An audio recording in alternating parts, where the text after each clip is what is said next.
Welcome to 247 Real Talk. I'm your host, Julian Perry, and it's a pleasure to be here with you once again for another episode of the 247 Real Talk podcast. This is also the episode before I take a break, my annual summer break. So it's sort of just be sharing a few thoughts of mine on the political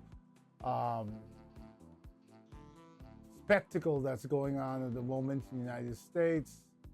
And I'll be off on vacation for the next at least 2 weeks, where for those 2 weeks, I'll make sure that I have some reruns that you can enjoy.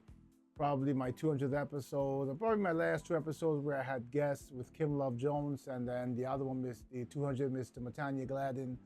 And then I'll be back in September as we go full steam ahead with our race to the White House. It's Wednesday, August 21st. It's about 10:18 p.m. I am quite tired. It was a tiring week for some reason. And I don't know if I mentioned with you or to you before as we chat that I suffer from serious insomnia and have for the past 2 decades at least. So sometimes I'm overly tired, but I'm looking forward to some time off. I think last year I took a month, but I believe you'll only miss 2 episodes and I'll be back. Today's episode is going to be short, just sharing some thoughts on some things I saw in politics and to give you some thoughts as we break for the summer. So welcome. Thank you to all my subscribers, existing and new. It's a pleasure to have you here with me, and sit back and relax. I'll be right back.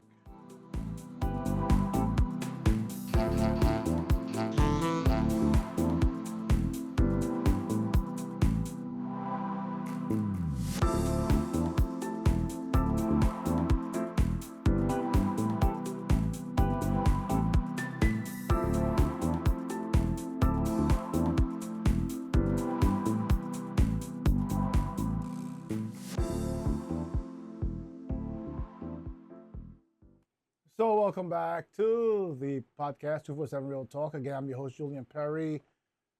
Pleasure to be here with you. Going to share some quick thoughts on things that I saw in the news going on in politics, and then we're going to break for my summer break. Hope you've been enjoying your summer and spending time with family, which I've tried to do, in between my very hectic schedule. Those of you who have ever hosted a podcast on a continuous basis or for some period of time, quickly recognize that if you're a one-man show like me, there's a lot of work and time and effort that goes into each episode. And it's really a commitment, and I'm so happy to be committed to this and the cause and to bringing you these episodes each and every week. So for today, what I saw was that caught my attention was a headline this evening that said RFK Jr. Is going to drop out the race and he's going to endorse Donald Trump. Now, what struck me strange about that was, first of all, let me tell you, honestly speaking, I feel sorry for the independents in this country. And there are 2 sets of independents, the way I see it, okay? There are people who are registered as independent, and then there are people who are independent-minded, who, irrespective of what party they're registered with, look at the circumstances as they are and vote accordingly. So independent and independent-minded can be both labeled independents, but their minds are not necessarily the same. And what happened today in the headlines is evident of that. RFK Jr., who I think was never a threat, really. In the beginning, they thought that he would create some level of damage for both sides. I think more so President Biden at the time, because they felt that independent voters would vote for RFK Jr. as opposed to President Biden. As I watched him progress in his campaign, it was quickly evident to me that he was not a force to be reckoned with. I'm sorry, I don't mean any disrespect to the man, but politics is not for everyone, and to stand up and present yourself as someone that's formidable enough to run this country, to have a presence, something that he never had, in my personal opinion. So he decided to drop out the race, obviously, because everyone in the country is polarized around either Donald Trump or Kamala Harris. And what struck me strange is the announcement. Well, the announcement didn't come from him, so we're still left to be seen. But usually, when these announcements come, there have been discussions, and it's just a formality. And what I understood is he's going to endorse Donald Trump. The issue I have with that is it defies the concept of independence. Generally speaking, independent voters are independent right up to the last moment before the polls, where both sides have to do their all to win their votes because they are independent. They are not aligning themselves with any party early in the race for sure, and they're certainly not align themselves with any party in such a tumultuous atmosphere, such an unstable atmosphere. So it is obvious to me that he ran as an independent because he couldn't possibly run as a Democrat or a Republican. But he is not the true representation of independent minds or independent registered voters. That's my opinion. So whomever he endorses to me is inconsequential because he doesn't represent the ideology of independence. The other thing I saw was former President Trump had a rally recently where he reconstituted his personal attacks on what would be today's Wednesday, or so what will be officially tomorrow, a foregone conclusion that she will be the presidential nominee for the Democratic Party. I don't think personal attacks have any place in politics, although it seems to be par for the course these days. I think when you're attacking someone on character, it has to be more than a personal attack. It has to be someone who committed a provable offense, or I hate to say this because it'll sound like I'm being partial, but I'm not, but an indictable offense, or an offense for which they were indicted, an offense for which they were, even in a court of public opinion, guilty of. We don't have any place for personal attacks in our politics today when we are a nation in the midst of a world of turmoil, and a nation that has so many needs to be fulfilled for across our population. Poor people, people of color, women, LGBTQI community are just some of those people who need extra help in a society that has seemed to have forgotten them, or is acting like they don't care about them. I think about the student loan debacle, the progress that President Biden has made in the fight against it to help ordinary people, the fight that the Republican Party and members of the Republican Party in Congress have put up to shut down every direction President Biden has turned to. Same people who are wealthy and who had millions of dollars of PPP loans forgiven. But what they have done is embarrass themselves, because all they have done is, as much as they try to ridicule the competence of President Biden, he's managed to outsmart them every step of the way, and he's managed to get billions of dollars in student loans forgiven. And this is coming from someone myself, as I always own up to when I have a judgment that I change down the line. I was very critical of President Biden at the beginning of this whole student loan debacle. But he has proven to be committed to what he said he would do, and he's done it. And whether you're Republican, you're Democrat, you're independent, if you're someone who has struggled with student loans, you need to be honest enough and human enough to admit that if you have benefited from it, that he has helped you.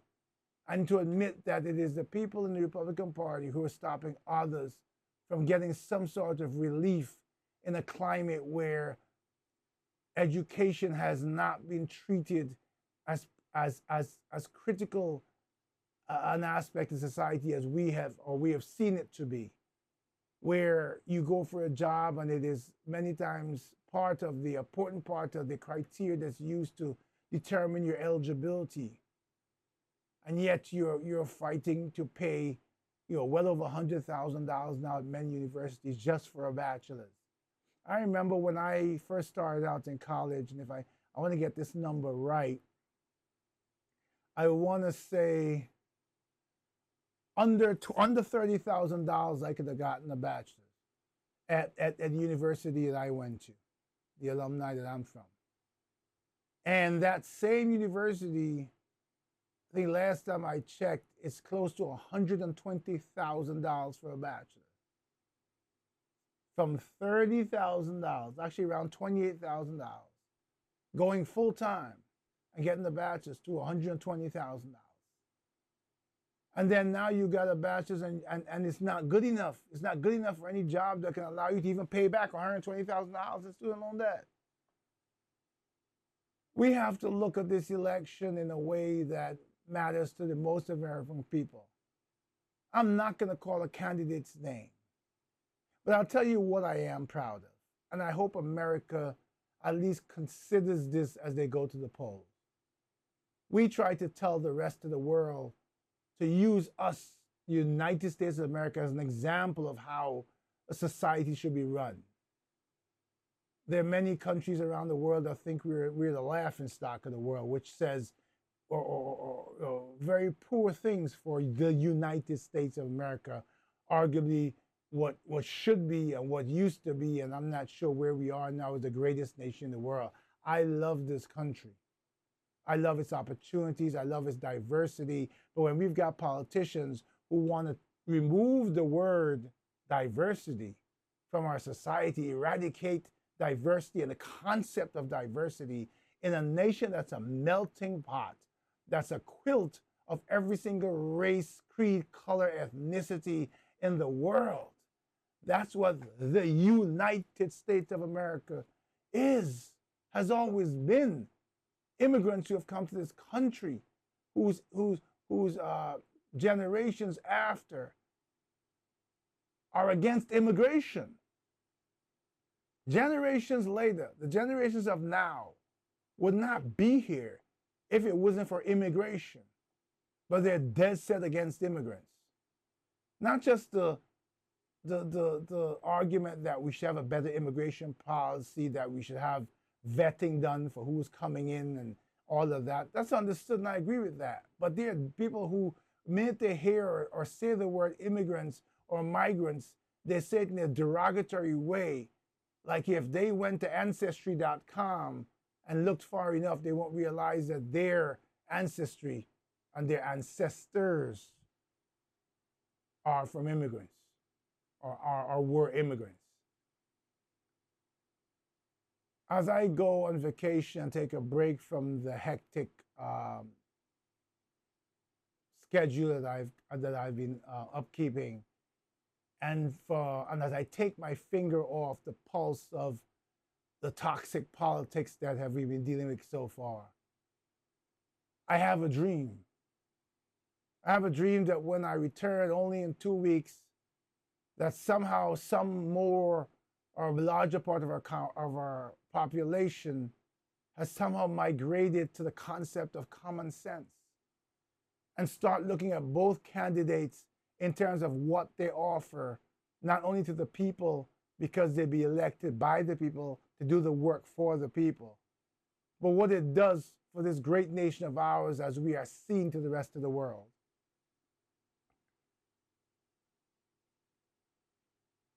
It is evident, it is obvious that regardless of what your ideology is, that there's a drastic contrast between the two tickets that are running for the presidency of the United States. On one hand, we have ex-President Trump, who is known to the country already as a Republican president, and I'm not going to go into record or comments about his presidency, about his character. I'm going to leave all of that for American people to judge.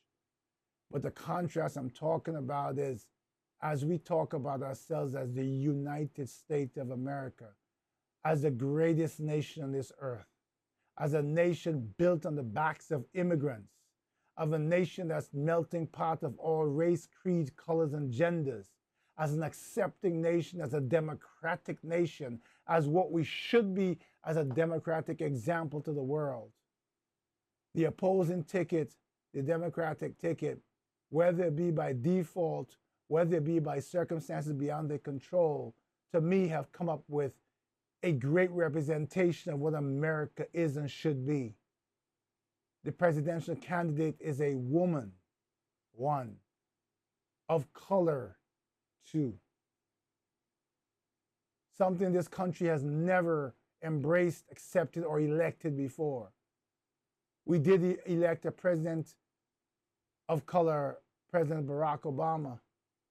And whether you agree with his policies or not, I have policies of his I disagreed with, and I said openly, and policies I agreed with. One thing I will give him all credit for is he spent 2 terms as president, 8 years. And no matter how they tried, including the efforts of former President Trump, they could never tie him to a scandal, to anything indecent, or to any kind of criminal offense or anything that matter. They tried this nonsense with his birth certificate and all this nonsense, but he stood up to all scrutiny and will go down, or has to go down in history as a first black, first colored president of the United States, first president of color, whose presidency also represented decency and integrity in the candidate and in the president. We have an opportunity to make history again, if that is America's choice. But it doesn't change the fact that America's choice needs to be based on what this country needs and where it needs to go, how it needs to be represented in the world, or the face that we need to show the rest of the world. Who is going to most represent the office of the President of the United States with integrity and decency, and will have the knowledge and eloquence to take us back to a place that we should be renowned for, and we once were renowned for. So as I go on my break, and I guess I'll call this episode What's the Latest in Politics and Time for a Vacation Break, something like that. You'll see it when the episode airs. I'm hoping and praying for a miracle in the common sense and thought process of those of us citizens of the United States of America. Something that causes us to shift to a place of common sense and decency and demand that.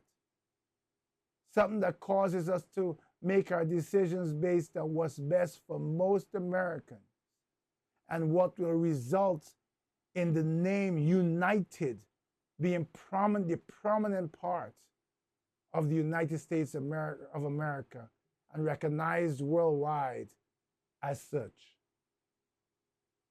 I never endorse a candidate, not because when I go to the polls, I don't choose one. But I never endorse a candidate because as someone who is part of a conversation that embraces everyone.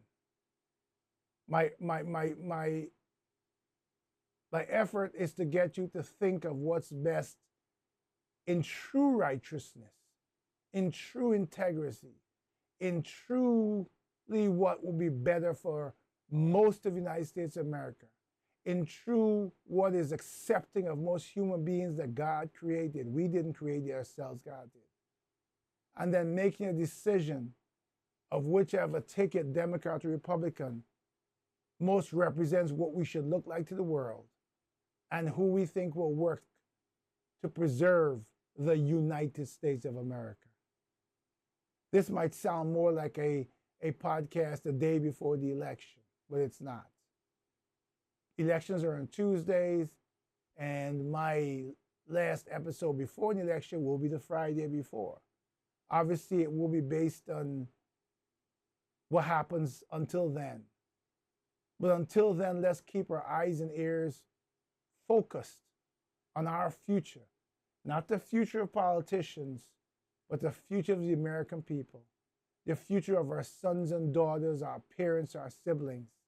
The future of our generations to come. Our responsibility in in the world and in this moment in time that defines what comes next. Let's live up to who we are as Americans. Let's live up to who we are as people of integrity and honesty. Let's live up to who we are as people who should represent what the world should look like and who the world should look to as an example of democracy, of fairness, of equity. Not the nation that has been divided by racism and hatred and separation and segregation. Let's use this opportunity to change the narrative of our future. Let's sit and think about what's truly important in our lives.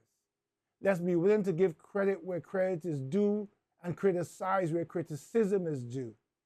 Let's look at ourselves and our future and the lives we've had for the last, I guess it's the last 4 years, in honesty and determine where we are financially, health-wise, our children, our ability to live, who's making efforts to change our lives for the better.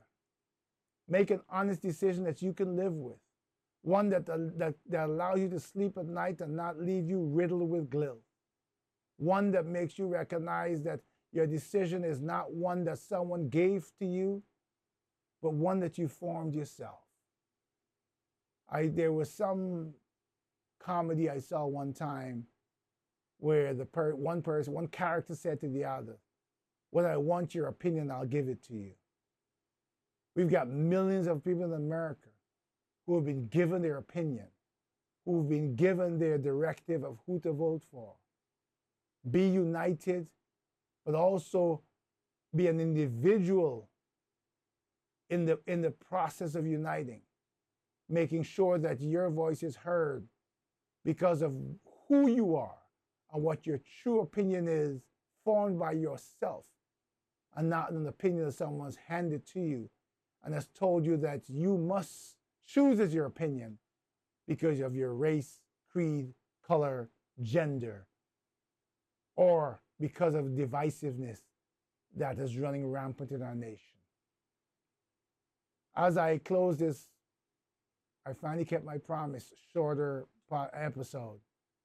I thank you for where we are so far. I can't see the middle of the summer. We are in what we call the dog days of summer, yet it was in the 50 degrees this morning as I got off the railroad and walked to my job. That's never happened. For most of the years I've spent in this country, August has been the dog days of summer, where you could be guaranteed that almost every single day you'd be hot and sweaty. Those of you who don't believe in climate change, that's your prerogative.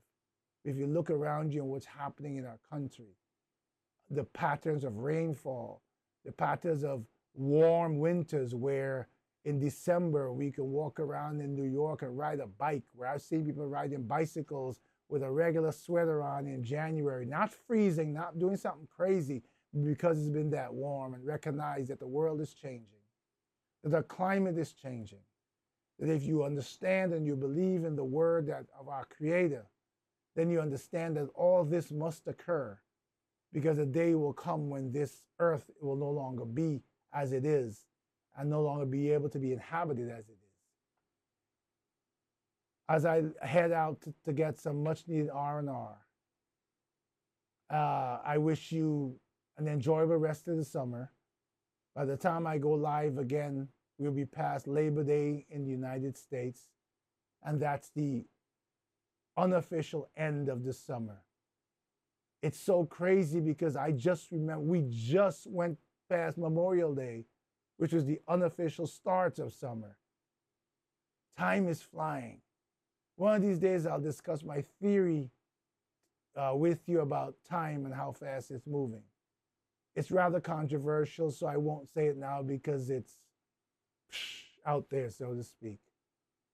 But nevertheless, again, I offer my thanks to every single one of you for your continued support.